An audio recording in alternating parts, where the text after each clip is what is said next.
Wednesday Season 2 is an embodiment of the modern Netflix machine. It represents the absolute best of what the platform can offer. Insane production values, the signature gothic flair of a big-name director like Tim Burton, and a flawless cast led by a powerhouse performance. But at the same time, it falls victim to every single one of Netflix's worst impulses. Frustrating release strategies, a reliance on familiar formulas, and the impossible task of trying to recapture the magic that made the first season such a breakout hit. It's a polished piece of television that is simultaneously held back by the very platform that created it. So in this video, we'll look back at that chaotic production journey and the 3-year wait that felt like an eternity. We'll break down the creepy, kooky, and now very crowded cast, both new and old. Then we'll get into everything the season gets right and everything that just doesn't quite work. And finally, we'll try to figure out where this season really stands in the messy, frustrating landscape of modern streaming. Let's get into it.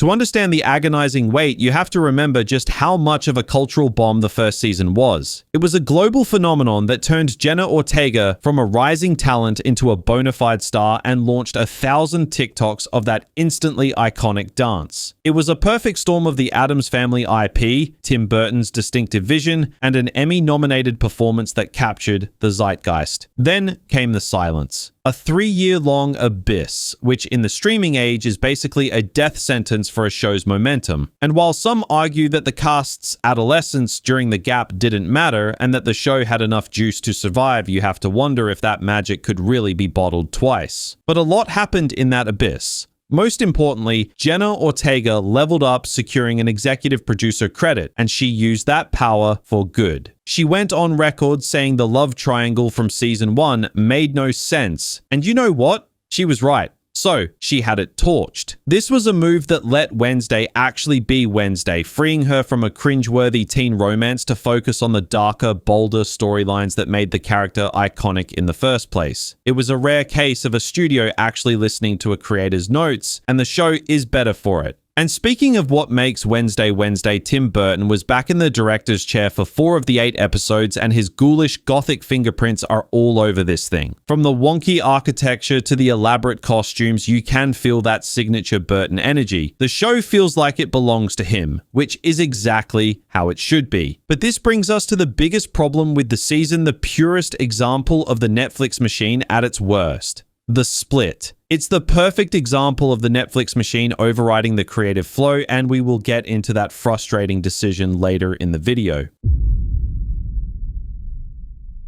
For now, let's talk about the cast, because if there's one thing this season gets right, it's the ghoulish gallery of freaks and weirdos populating it. Jenna Ortega slips back into the role so effortlessly, it's like she never left, commanding every scene with a murderous glare or a dry one-liner that could curdle milk. Her deadpan is impeccable, and she manages to make Wednesday even more laser-focused this time around, honing in on her psychic powers and the central mystery. She's not just the lead, she's the anchor holding this whole thing together. And with the much-maligned love triangle finally torched, Wednesday is free to be the character we actually want to watch. It's just a shame that for a show with her name on the damn poster, she occasionally gets sidelined in her own story by a frankly bloated cast. Speaking of which, the rest of the Addams family finally get more to do than just a weekend visit. Catherine Zeta-Jones and Luis Guzmán are far more present as Morticia and Gomez, and their on-screen chemistry, which felt a little forced in season 1, finally starts to ignite here.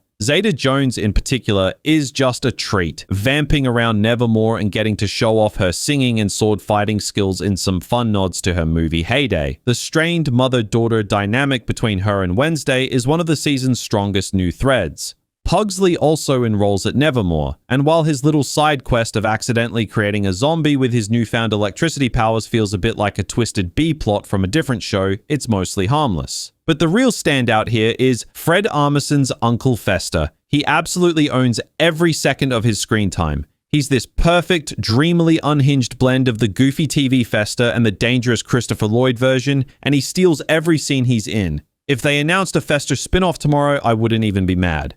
Now, over at Nevermore, it's a bit of a mixed bag. Emma Myers is still adorable as the plucky Enid, but she gets absolutely shafted this season. She's mostly reduced to being a plot device for Wednesday's visions and gets saddled with a clunky romance storyline that makes her come across as weirdly petulant. It's a waste of a great character. On the other hand, Bianca, the Siren Queen Bee, gets a much beefier role, flexing her psychic manipulation and getting stuck in some genuinely interesting moral dilemmas. And as for the old love interests, Xavier is shipped off to another school, and Tyler makes a brief, inexplicably shackled and shirtless appearance from a psych ward, but thankfully, he's no longer a romantic option. Good riddance. But the real fun comes from the new blood. Steve Buscemi joins as the new principal, Barry Dort, and he is a perfect on-top scenery-chewing form addition. He's this quirky, unctuous headmaster who carries a subtle hint of menace under his peppy cornball exterior. Then you've got Joanna Lumley as Grandmama, a new far icier interpretation of the character who is cold, conniving, and happy to stir the pot between Morticia and Wednesday. And in a moment of inspired, delightful metacasting, Christopher Lloyd, the 90s Fester himself, appears as a floating head in a jar. It's a nice visual gag that gets some goofy laughs. Billy Piper also shows up as a new music teacher whose overly cheerful vibe clashes hilariously with Wednesday's gloom, and a few other familiar faces pop in for creepy cameos. But all this new talent just adds to the feeling that this season is just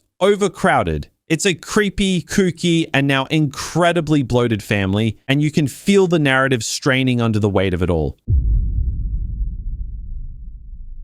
And yet, for all its narrative bloat, this is where the central paradox of Season 2 comes into focus. Because when the show cuts through the noise and gets it right, it pulls off some tricks that are a massive improvement on the first. The most significant upgrade is the show's confident leap into genuine horror. The creative team clearly felt emboldened by the first season's success and decided to crank the macabre dial to 11. This isn't just a spooky teen drama anymore, it's a gloriously gory and ghoulish affair. We're talking killer crows plucking out eyeballs, a surprisingly grim zombie subplot with Pugsley's pet, Slurp, and a descent into the sinister experiments at Willow Hill Asylum. This darker tone is the show's biggest strength, finally allowing the Addams' signature weirdness to feel genuinely dangerous, not just quirky. This shift perfectly sets the stage for the season's smartest creative choice, making this a true Addams Family ensemble story. And it's not just about giving them more screen time, it's about how their dynamics fuel the plot. The clashes between Morticia and Wednesday over her burgeoning psychic powers provide a rich, nuanced conflict that was absent in Season 1. Of course, none of this would land without the show's stunning aesthetic, which remains impeccable, but the real jewel in the crown this season is a gorgeous black and white stop-motion sequence directed by Burton himself. This sorrow-filled claymation ghost story is a beautiful and personal touch that feels like a loving nod to his classics like The Corpse Bride. It's moments like this, along with top-notch production design littered with deep-cut references for the hardcore fans and Danny Elfman's haunting score, that elevate the show beyond typical streaming fare. And all of this newfound depth is made possible because the narrative is finally free to focus. With the much maligned love triangle torched, the story is propelled by a genuinely engaging and tightly woven whodunit. The stakes feel high, with Wednesday driven by a terrifying vision of Enid's death. This plunges her into a tangled web of killer surveillance crows and a hooded stalker, all culminating in a gratifying and tantalizing cliffhanger. It's the kind of propulsive, satisfying storytelling that makes you crave the next episode, which, ironically, just makes Netflix's decision to chop the season in half all the more infuriating. This season is trapped in the Netflix machine, and boy, do the gears grind, because this is where the show falters, and it falters hard. The biggest, most glaring issue, the one that screams of a decision born not in a writer's room but in a boardroom, is the split season curse. This isn't just a misstep, it's an act of pure narrative vandalism. The first 4 episodes serve as an appetizer, hitting the brakes so hard at the end that whiplash feels imminent. You get a short stay, a a frustrating cliffhanger, and then weeks of waiting for a conclusion that could have just been the next episode. It's a gratuitous, unnecessary split that curb stomps the show's momentum for the sake of subscriber retention. Like, how are you supposed to build momentum when you deliberately chop it off at the knees? This disjointed pacing only highlights the season's next big problem. The season is just bloated. The writers decided to give nearly every single character their own subplot, and most of them are wildly uninteresting compared to the main mystery. And Wednesday occasionally becomes a side character in her own damn show. She's battling for screen time with a roster of Hollywood heavyweights, and it often feels like she's just one piece of a crowded ensemble rather than the undisputed center. The focus on her psychic powers is a cool idea, but it often reduces her to a psychic gumshoe who's prone to seizures and crying black fluid. A struggle that slows down the story instead of making it more compelling. And that lazy writing absolutely butchers the humor. Wednesday's one-liners, once as sharp as a guillotine, now often land with a dull thud. The brainstorming for funny Wednesday situations seems to have run dry, leaving us with zingers that feel forgettable or sometimes actively miss the mark. This narrative bloat comes at a steep price, sidelining fan-favorite characters who deserved better. Enid, the vibrant werewolf, is reduced to little more than a walking plot device for Wednesday's visions, saddled with a clunky, petulant romance that feels like a narrative dead end. It's a classic case of a show introducing too many new toys and forgetting how to play with its old ones, leaving some of its best assets to gather dust. Even Luis Guzmán's Gomez feels oddly unfinished, as if he abandoned rehearsals halfway through, further contributing to the feeling that the season is pulling in too many directions at once. So, after all that, where does Wednesday Season 2 actually land? Well, Wednesday herself gives us the perfect answer. I don't evolve, she says. I cocoon. And man, is that the perfect metaphor for this entire season. This show has wrapped itself in the most gorgeous, high-budget, Burton-esque cocoon imaginable. It's got the stunning visuals, the haunting score, and a cast that, for the most part, kills it. It's polished and it's beautiful to look at. Is Season 2 worth the watch? Absolutely, as long as you know what you're getting into. The powerhouse performances, the expanded Addams Family dynamic, and the welcome decision to finally torch that love triangle to the ground are more than enough to justify the binge. But you have to go in with your expectations managed, because for every moment of ghoulish delight, there's a frustrating narrative dead end or a joke that lands with a wet thud. It all leaves the season's second half with a hell of a lot of heavy lifting to do. Can it overcome the structural damage of the first 4 episodes? Will Lady Gaga's much hyped appearance be the shot of adrenaline this thing needs, or will she just be another shiny object in an already overcrowded room? We'll have to wait and see. But what did you think of Wednesday's return? A ghoulish delight or a bloated mess? Let me know your thoughts down in the comments below. Be sure to subscribe so you don't miss the next video, and thank you for watching.